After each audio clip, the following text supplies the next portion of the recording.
ब्रह्मा पुराण। अक्रूर का नंदगांव जाना, श्री राम कृष्ण का मथुरा यात्रा और गोपियों की कथा तथा अक्रूर का यमुना में भगवत दर्शन और उनके द्वारा भगवान की स्तुति और मथुरा प्रवेश, रजक व्रत और माली पर कृपा। व्यास जी कहते हैं, अक्रूर जी शीघ्र चलने वाले हैं। रथ पर चढ़कर मथुरा निकलने और श्री कृष्ण के दर्शन के लोभ से नंदगांव की ओर चल दिए। मार्ग में सोचने लगे, आहा, मुझसे बढ़कर सौभाग्यशाली कौन है जो क्योंकि आज मैं अंश सहित और अवतीर्ण इस साक्षात भगवान विष्णु का मुख देखूंगा। आज मेरा जन्म सफल हुआ, क्योंकि आने वाले प्रभात बहुत सुंदर होंगे, क्योंकि मैं विकसित और कमल के समान नेत्र वाले भगवान विष्णु का मुख दर्शन करूंगा, जो स्मरण अथवा ध्यान आकर मनुष्य के सारे पाप हर लेता है। वही कमल और सुदर्शन नेत्र वाले श्री विष्णु के सुंदर मुख का आज मुझे देखने को मिलेगा, जिससे संपूर्ण वेद वेदांगनों प्रादुर्भाव हुआ है। उसमें देवताओं के लिए सर्वश्रेष्ठ आश्रय है। भगवान उसी का मुख मैं आज दर्शन करूंगा। ब्रह्मा, इंद्र, रुद्र, अश्विनी कुमार, वसु, आदित्य, मरुदन और जिसके स्वरूप को कोई नहीं जानता, वे श्री हरि आज मेरा स्पर्श करेंगे। जो सर्वात्मा, सर्वव्यापी, सर्वरूप, सर्वभूतम भूतो स्थिति अवय व्यापी और परमात्मा, वे आज मेरे नेत्रों के अतिथि होंगे। उन्होंने अपने योग शक्ति से मत्स्य, कुर्म, वराह, नरसिंह आदि अवतार ग्रहण किए। वे ही भगवान आज मुझसे वार्तालाप करेंगे। स्वेच्छा से शरीर धारण करने वाले अविनाशी जगन्नाथ इस समय कारवेश वर्ज्र में निवास कर रहे मानव रूप में धारण किए हुए, जो भगवान अनंत और मस्तक पर इस पृथ्वी पर धारण करते हैं, वे ही आज जगत को हित करने के लिए अवतरित हुए। आज अक्रूर के कहकर बुलाएंगे कि पिता, पुत्र, सृदित, भाता, बंधु, बांधव रूपानी, और जिसकी माया से यह जगत हटा नहीं पाता, वह भगवान बारंबार नमस्कार। जिनके हृदय में स्थापित करके योग माया से फैली हुई अविद्या तर जाते हैं, वही विद्या परमात्मा नमस्कार। जिन्होंने यज्ञ परायण मनुष्य, यज्ञ पुरुष, भगवत और जन वासुदेव और वेदांत सर्वव्यापी विष्णु कहते हैं, उसे मेरा नमस्कार। जो संपूर्ण जगत निवास स्थान, जिनके हित में सत असत दोनों प्रतिष्ठित है, हे भगवान, सत्व गुण से मुझ पर प्रसन्न हो, जिनका स्मरण करने से मनुष्य पूर्ण कल्याण भागी होता है, उस पुरुष श्रेष्ठ के श्री हरि को समय सदा शरण लेता हूँ। अक्रूर का हृदय से भक्ति विनम्र हो रहा था। वे इस प्रकार विष्णु का चिंतन करते हुए कुछ दिन रहते हुए नंदगांव पहुंच गए, और वहां उन्होंने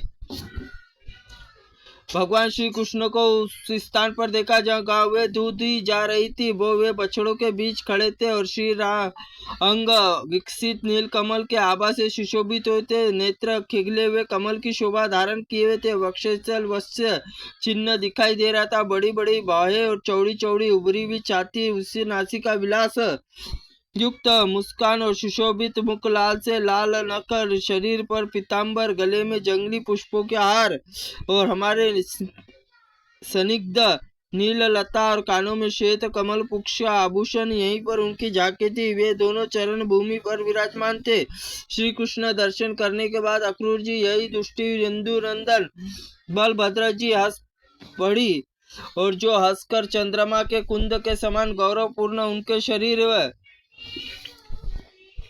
शोभा पा रहे थे। उनकी कद ऊंची, वही बाहों बड़ी बड़ी थी और भूख पर प्रफुल्ल कमल से सुशोभित थी। नीलांबर धारी गौरांग बलभद्र जी ऐसे जान पड़ते जैसे मानो मेघशाला में घिरा हुआ दूसरा कैलाश पर्वत है। उन दोनों के भाइयों को देखकर महाबुद्धिमान अक्रूर जी ने मुख कमल प्रसन्नता से खिल उठा। संपूर्ण शरीर रोमांच हो गया। वे मनी मन इस प्रकार कहने लगे, इन दोनों बंधुओं के रूप में यहाँ साक्षात भगवान विष्णु विराजमान है। ये तो वह परम धाम है जो परम पद अनंत मूर्ति है। भगवान आज मेरे हाथ को स्पर्श करके उसी शोभा संपन्न बढ़ाएंगे। इसकी भगवान उंगलियों के स्पर्श से संपूर्ण पाप नष्ट हो जाने से कारण मनुष्य उत्तम सिद्धि प्राप्त करते हैं, और अविनेश कुमार, रुद्र, इंद्र, वसु आदि देवता प्रसन्न होकर जिन्हें उत्तम वर देते हैं, उन्हीं भगवान के दैत्यराज सेना विनाश के लिए दैत्य पत्नियों की आंखों का काजल छीन लिया। राजा बलि के रहते हुए, जिन्हें हाथों में संकल्प जल लेकर रसातल से रहते हुए मनोहर स्वर्गीय भोग प्राप्त करते हुए तथा देवराज इंद्र की आराधना करके मनवंतर के लिए देवलोक में अखंड साम्राज्य प्राप्त किया, वे ही भगवान कंस को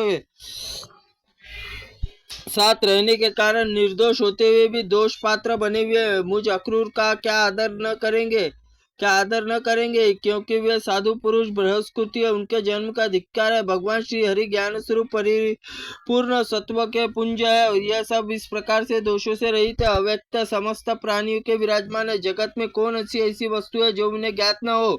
अतः मैं भक्ति से विनीत होकर उनके मध्य में, अनंत में, रहित में, अजन्मा पुरुषोत्तम भगवान विष्णु के अंशा अवतार ईश्वर से ईश्वर श्री कृष्ण की शरण में जाता हूँ। इस प्रकार विचार करते हुए वे भगवान श्री कृष्ण के पास गए और मैं यदुवंशी अक्रूर हूँ यो कहकर उनके चरणों में पड़ गए। भगवान के ध्वजा वज्र और कमल के चिन्हों के सुशोभित कमल द्वारा उनका स्पर्श किया।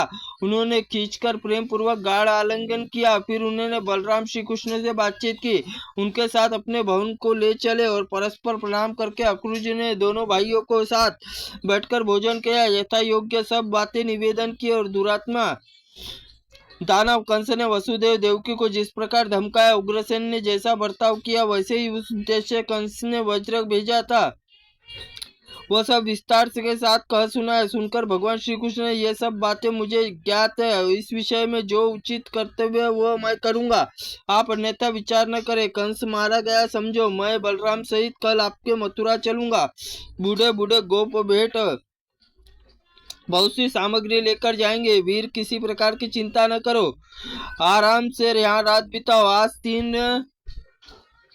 आज से 3 रात के भीतर ही मैं अनुचरों सहित कंस को मार डालूंगा। तदनंतर गोपों के मथुरा चलने का आदेश। अक्रूर श्री कृष्ण बलराम जी नंद के घर में सोए।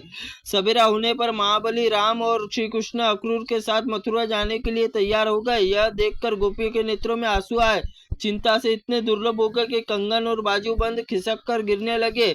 दुख से पीड़ित लंबी सांस लेते हुए एक दूसरे से कहने लगे, सुखी गोविंद मथुरा जाते हो, वहां जाकर इस गोकुल को फिर क्यों आने लगे। फिर यहाँ कानों द्वारा नगर में स्त्रियां मधुर वार्तालाप रसपान करेंगे। नगर के नारियों के विलासपूर्ण वचनों को जब इनका मन आसक्त हो जाएगा, तब फिर गांव में रहने वाली गवार गोपियों को कौन देखेगा, इनका झुकाव कैसे कर सकोगे। राय श्री कृष्ण वज्र के प्राण थे, इसमें छीनकर दुरात्मा निर्दय विधाता ने हम गोपियों को निष्ठुर प्रहार किया है। नगर की युवतियां भाव भरी मुस्कान से इसके साथ बात करती है कि गति लालियत है। कटाक्षपूर्ण नेत्रों से देखते हुए हम लोगों के पास क्यों आने लगे। यह देखो, गोविंद रथ पर बैठकर मथुरा जाते हैं। अक्रूर ने उन्हें चकमा दिया है। क्या इस निर्दयी के प्रेमी जनों के मानसिक वेदना का अनुभव नहीं है, जो हमारे नंद नायक को गोविंद को अन्यत्र लिए जाता है। गोविंद के आज अत्यंत निष्ठुर हो गए।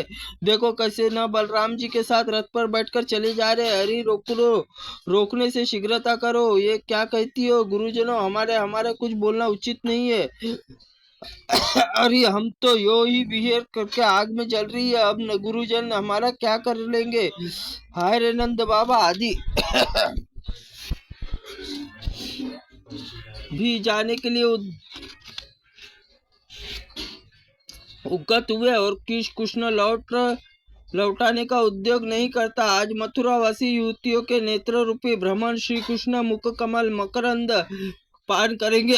वे धन्य है जो मार्ग पर पुलकित शरीर के बरोट टोक श्री कृष्ण का दर्शन करेंगे।